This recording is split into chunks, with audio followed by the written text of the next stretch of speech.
Hi everybody, Chris Willett here from Notes from a Vagabond. Today I'm making a video about how I'm going to put this Parsec 7-in-1 antenna on my, this is an InTech, it's called an InTech Soul Horizon. It's a rover model.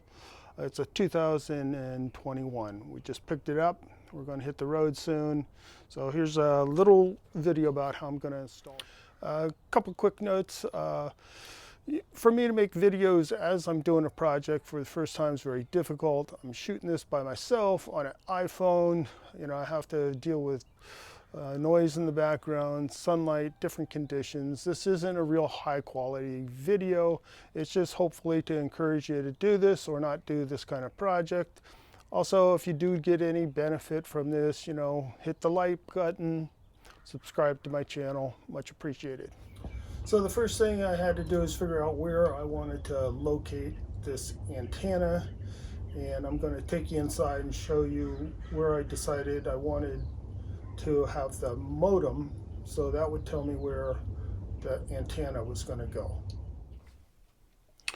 So I decided I wanted to mount the router right where this cardboard box is there, and the reason is because over here there's both a 110 and a 12 volt plug. So the router I got can work off 12 volt or be plugged in, and I wanted it easily removable because the router I'm using, I can take it to a hotel room or inside a house or whatever I want.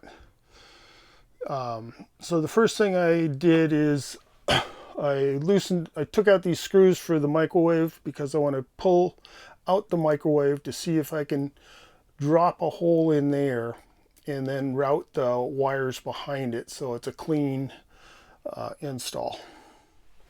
Okay, so the first thing I did is I turned this knob to off, and that turns off all the powers, so there's nothing on. Then this microwave had 4 screws, took them out, slid out real easy, but then I needed help from Carla because I had to lift it out and she unplugged it. And it'll be the same thing going on. I'll need her help to plug it. So this is kind of there's a couple places where you'll need 2 people. So I'm gonna want my hole right about here, which is about 6 inches back from here, a couple inches over. But a couple things you got to make sure of if you're doing it in a different trailer or whatever. Right here is the screw, and that means there's a rib, like a 1 inch. This is all aluminum frame, so there's a 1 inch rib that runs there.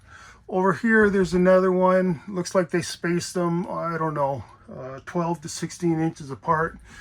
But where these screws are, and you can kind of tap and you hear it. So going this way here will be the ribs going down there. So I think right 6 inches back and straight up, a couple inches in from this board will be a safe bet. But after you decide where you might want to put it that way, you need to go out and look at the top of your rig. So I figured approximately where this hole should be drilled, right around the 5 inches there. But the important thing is you want to make sure you're far enough away from your air conditioner or anything else up here. Recommended is at least 18 inches, 2 feet is better. So I'm going to drill from the inside out. I got a mark where approximately I think the hole will go. I drill it up there. I'll go outside, see where the placement is. If it's wrong, I can drill it again. I'm hoping there's no wires up in the ceiling or anything else I can hit. I tried to pop up one of these lights to try to look around, but I couldn't quite figure out how to get it out of there. I'm sure there's some little trick. So I'm going to drill this hole, but I'm not going to be able to film and drill at the same time.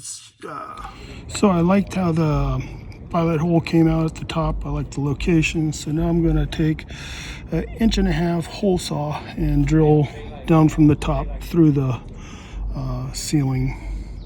Again, I can't film myself and do this at the same time, but it's real simple.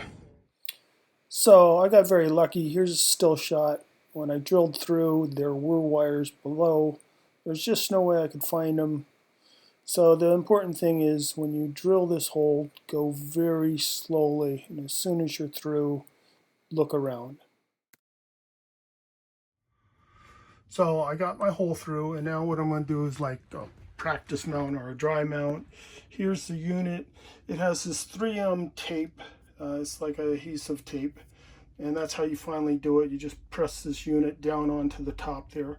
But I want to run the wires through so I can figure out where my next hole's going to go. I also want to mention here that I've already gone up to the top of my trailer, and I've prepped the site where this will stick down. I really like using denatured alcohol or rubbing alcohol. I really like how it cleans stuff. It's not too harsh, but it cleans a lot of stuff off. So I already kind of prepped that site because once I'm ready to go, I don't want to have to pull these wires all the way out and prep it again. Another point I want to mention is that all these wires are labeled, so you want to gently run these wires through the hole. You want to make sure none of these tags come off. If they do, it'll be very hard for you to hook it up.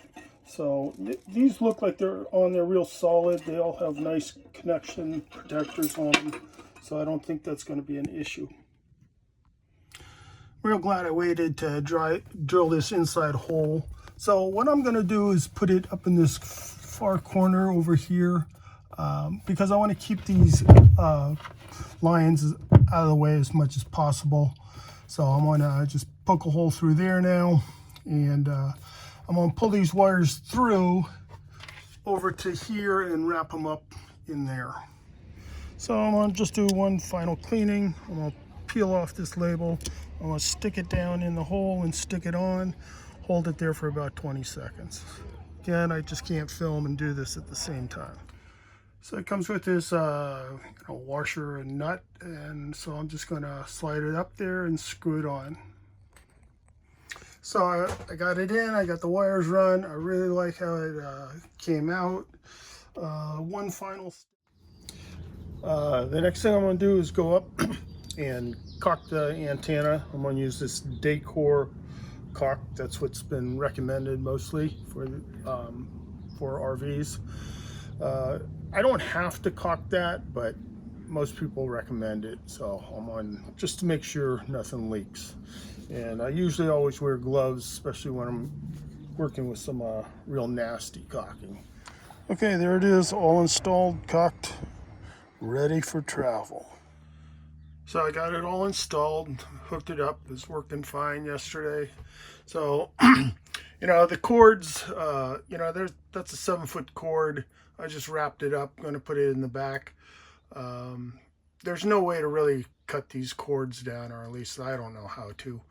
And I might want to run it someplace else, but I'm just going to stick that in there, put the unit in like that, and put that on top of it. And, I got all my antennas and other adapters. So everything I need for the internet, it's just going to be in that little box, and that's where it's going to stay.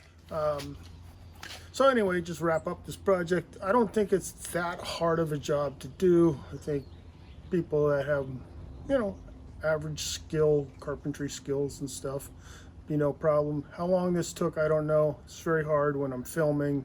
I would say if you had 2 people, they could do it in a couple hours, maybe shorter.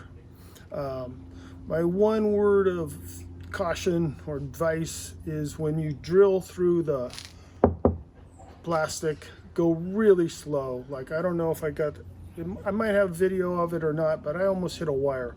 So you just want to go through really slow. That's the only critical part for the install in this rig, the InTech Horizon. Anyway, if you found this movie useful, liked it, whatever, if you can give it a thumbs up, really help my station. If you're interested, subscribe to my channel. Okay, have a great day, go travel, have some fun. Thanks for watching. Bye.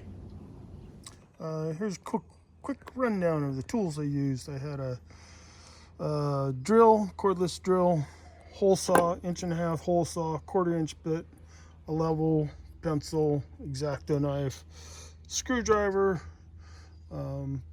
pliers or channel locks, caulking gun, some gloves, and a couple rags.